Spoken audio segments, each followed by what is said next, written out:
बिस्मिल्लाहिर्रहमानिर्रहीम। अस्सलाम वालेकुम काशकार भाइयों, आज फील्ड विज़िट के दौरान ये इस तरह के पौधे जो हैं वो देखे। अगर आपने भी जो मूंग बीन लगाई हुई है तो इस साल जो है इस सीज़न में कह लें मूंग बीन पे इस तरह के सिम्टम वाले पौधे बहुत ज़्यादा हैं। तो परेशानी की बात है, एक भाई ने क्वेश्चन भी पूछा और उन्होंने पिक्चर सेंड की कि मूंग बीन में जो है वो इस तरह की कंडीशन है और ये मुझे जो है इसका ज़िम्मेदार इंसेक्ट कह लें या जो भी इसका रस चूसने वाला कीड़ा है जो भी है, इसकी वजह से ये इस तरह से हो रहा है। तो पहले ज़रा परेशानी भी हुई क्योंकि इस तरह का जो है वो इंसेक्ट हमने पहले नहीं देखा था, लेकिन खुशी भी हुई कि चलो कुछ ना कुछ तो मिला। तो इसको लेके पिछले 3 दिन से जो है वो फील्ड विज़िट के दौरान भी कि क्या ये थ्रिप्स की वजह से है, माइट्स जिनको जुएँ कहते हैं उनकी वजह से, या कुछ विज़िट के दौरान हमें भूरे रंग की छोटी जो है वो एक कीड़ी इन फूलों में मिली है, ये जो ख़राब हुए हैं, बटूर बना हुआ है, तो क्या ये उसकी वजह से है। तो ये एक बड़ा मुअम्मा था जो पिछले दिनों से चलता रहा। कुछ हमने पेस्टिसाइड्स जिनमें एबामेक्टन भी है, जूं के लिए भी है, कहीं पे NPK भी जो है वो भी स्प्रे करवाया है, लेकिन कोई खातिर खा हमें रिजल्ट्स नहीं मिले। थक के जब कोई इंसेक्ट हमें इसका ज़िम्मेदार नहीं मिल सका तो फिर जो है वो मूंग बीन के वायरस पे जब रिस्का गया डाटा, तो उर्द बीन लीफ कर्ल वायरस, जिसको लीफ क्रिंकल वायरस भी कहते हैं या क्रिंकल लीफ वायरस भी कहा जाता है, वो बीमारी जो है वो सेम यही चीज़ है। मूंग की फसल के पत्तों का इस तरह से हो जाना, ये बटूर बन जाना। देखें इस पौधे पे कहीं पे भी फली नहीं है, नीचे थोड़ा बहुत जो है वो एक फूल आया हुआ है, लेकिन इससे बनने वाली फलियां जो हैं वो जो मूंग की नॉर्मल फलियां हैं उनसे ये देखें ये बहुत छोटी हैं। समझ लें कि बस ये पौधा फ्रूटिंग के काबिल नहीं है। लेकिन भेजी जाने वाली ये तस्वीर जो है कोई इंसेक्ट नहीं, बल्कि ये फूल और पत्ते जो बीमारी के सूरत में खुश्क हो जाते हैं, ये वो हैं। ये देखें आप, जो तस्वीर में इंसेक्ट जिसको समझा गया है, ये खुश्क पत्ते हैं। ये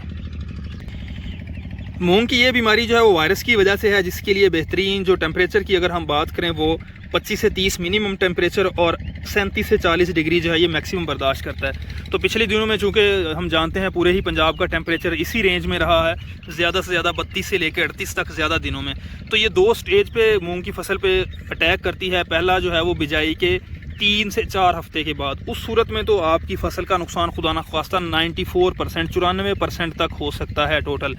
लेकिन अगर ये बाद वाली स्टेज पे करे तो फिर ये ना उतनी तेज़ी से फैलती है, लेकिन फिर भी इसके नुकसान का अंदेशा जो है वो 30 से 40% तक होता है। यानी कि कुछ फ्लावर्स आ जाते हैं, फलियां बन जाती हैं, लेकिन ज़्यादा जो पौधे ये आप देख रहे हैं कंडीशन जो है, सिम्टम्स आपने देख लिए हैं, बटूर बन जाता है। अब हम बात करेंगे कि इसको हम कंट्रोल किस तरह से कर सकते हैं।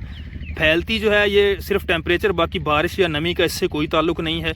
पुरानी जो बाकियात होती हैं फसल की हैं या पिछली फसल की, उनसे ये फैलेगा, या अगर कंटेमिनेटेड कमज़ोर सीड है तो उससे फैलेगा, या मूंग के कुछ कल्टीवर्स, कुछ वैरायटीज़ ऐसी हैं जो इसके खिलाफ जो हैं वो ससेप्टिबल हैं। तो अगर मूंग बीन के फील्ड में आपके ये बीमारी पाई जाती है तो इसको कंट्रोल करने के लिए सबसे पहली अहम चीज़ है आपने रस चूसने वाले कीड़े, जिसमें ख़ास तौर पर थ्रिप्स और जुएँ सर फहरिस्त हैं, उनको कंट्रोल करना है। उसके लिए आप एबामेक्टिन इस्तेमाल कर सकते हैं, क्लोरफेनापायर इस्तेमाल कर सकते हैं, या बायर का ओबेरॉन जो है वो स्प्रे कर सकते हैं। दूसरे नंबर पे अहम चीज़ है बैलेंस न्यूट्रिशन दें ताकि पौधे की ग्रोथ ना रुके।